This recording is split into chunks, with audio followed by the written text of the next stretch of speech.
खुदा की परिभाषा हुवल अव्वल हुवल आखिर हुवल जाहिर हुवल बातिन व हुवा वकुल्लै शैइन अलीम। हुवल अव्वल, he is the first, there is nothing before him.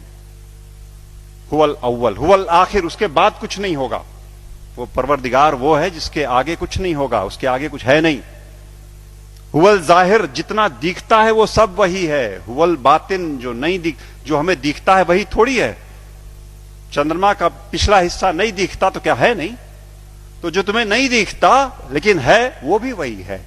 हुवल जाहिर हुवल बातिन वहुवा वकुल्लै शैइन अलीम, हर बातों को जानने वाला है वो। और क्या कहते हैं वेद, क्या कहते हैं? शिव सहस्त्र नाम में भगवान शंकर के 1000 नाम हैं। अनाद्यंतः व्यक्ता व्यक्तः बहुश्रुतः। अनाद्यंतः, जिसका आदि नहीं, जिसका अंत नहीं। अनाद्यंतः व्यक्ता व्यक्तः, जो व्यक्त है वो सारा वही, जो अव्यक्त है वो वही। बहुश्रुतः, सर्वज्ञ, सब कुछ जानने वाला, कॉन्शियसनेस का सोर्स है ना वो, इसलिए सब कुछ जानने वाला वही परमात्मा, वही परवरदिगार।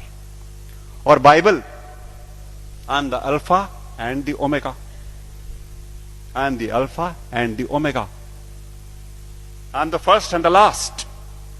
किससे लड़ रहे हो और क्यों लड़ रहे हैं? हम क्यों नहीं कोर में जाते और उन एक बातों को देखते जो एकदम एक तरीके से डिफाइन करता है उस परमात्मा को, और उसको छोड़ करके हम छिलकों पे लड़ाइयां लड़ रहे हैं। गूदे छोड़ करके हम छिलकों पे लड़ाइयां लड़ रहे हैं, जाने गंवा रहे हैं, दुकानें जलाते हैं, शहर फूंक देते हैं, और अपने इस देश की और आसपास के पड़ोसी देशों में भी तबाहियां कटी हुई हैं छिलकों की लड़ाई पे।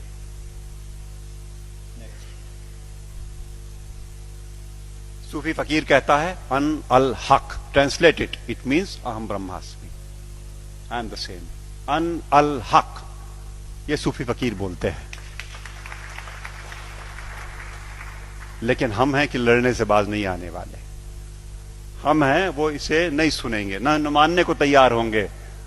वो वही बात होली बाइबल जब कहती है कि I am the way the truth and the life, no one cometh unto the father but by me. But by me means through the soul, जो हमारे अंदर वो ज्योति का पुंज है, उसी के थ्रू रास्ता अंदर जाएगा।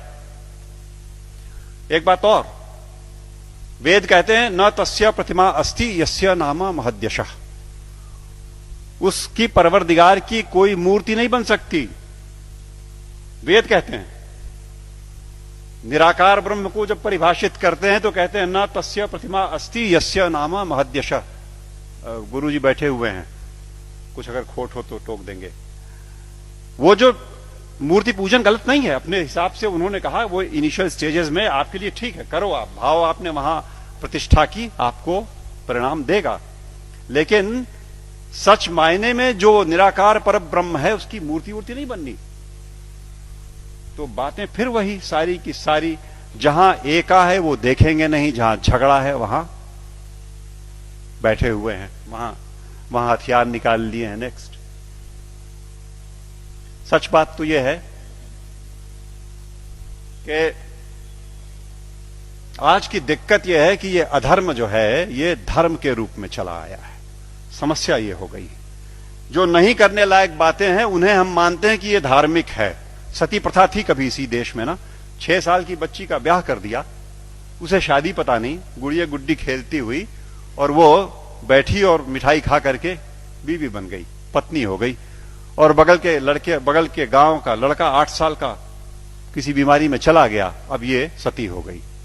अब इसे चढ़ा दो किसी ढेर सारे लकड़ी के ढेर पे और लाठियों से पीट के और ढोल डपाटे मचाते हुए सती कर दो। पागलपन। It was never a prescription of any of the religions that we have. लेकिन वो एक बार धर्म मान लिया लोगों ने तो अपनी बेटियों को जला दिया। दिक्कत तब है जब देश में अधर्म धर्म का लबादा ओढ़ के आता है, लड़ाई लंबी हो जाती है।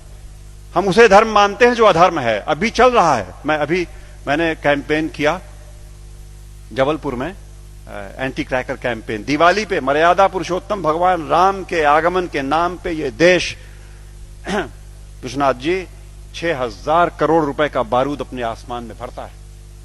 6,000 करोड़ का बारूद उस देश में जहां दिवाली के दिन करोड़ों के हाथ में एक बताशा नहीं और एक दिया नहीं। अधर्म। जुआ खेलते हैं, शराब पीते हैं, दिवाली में लक्ष्मी जी प्रसन्न हो जाएंगी जुआ खेलने से। What a madness is that. लेकिन चल रहा है। अधर्म जब धर्म का लबादा ओढ़ के घुसेगा समाज में तो नहीं निकलेगा आसानी से। और अगर वो निकलेगा आपके प्रयास से, आप जगे हुए लोग हैं, आपके प्रयास से जाएगा। राह चलतों के प्रयास में से वो बात नहीं आनी, वो समझ ही नहीं सकते। या आप सुन तो रहे हो, आप शायद समझ भी जरूर रहे होगे। इस देश का एक बड़ा हिस्सा इन बातों को न सुन पाएगा न समझेगा। धैर्य नहीं उसके पास, समझ भी नहीं उसके पास। और आवश्यकता इस बात की है कि अधर्म जब धर्म का लबादा ओढ़ के आए तो पहचान के इग्नोर कर दो। लड़ाई नहीं लड़नी, आवश्यकता नहीं उससे लड़ाई की। It only needs to be ignored and probably that will do the trick next.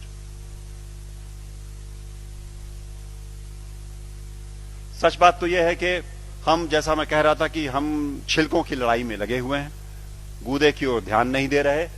और मेरे घर पे मैं शाम को आसपास के मोहल्ले के गरीब बच्चों को पढ़ाता हूं, थोड़े से। उन्हें रोज एक टॉफी एक बच्चे को देता हूं, उनको इनकरेज करने को कि वो आए। और वो अब जाके थमा है, कुछ दिनों पहले, वरना रोज का झगड़ा था। एक टॉफी लाल रैपर में, हरे रैपर में, पर्पल रैपर में। ओ मुझे लाल चाहिए सर, मुझे हरी वाली चाहिए। लड़ने पे आमादा आपस में। और जिसे हरी मिल गई वो उछलता है, अंदर बिल्कुल एक चीज, लेकिन वो रैपरों की लड़ाई में परेशान। हमारा सारा देश आज इस धार्मिक रैपर की लड़ाई में गुथा हुआ।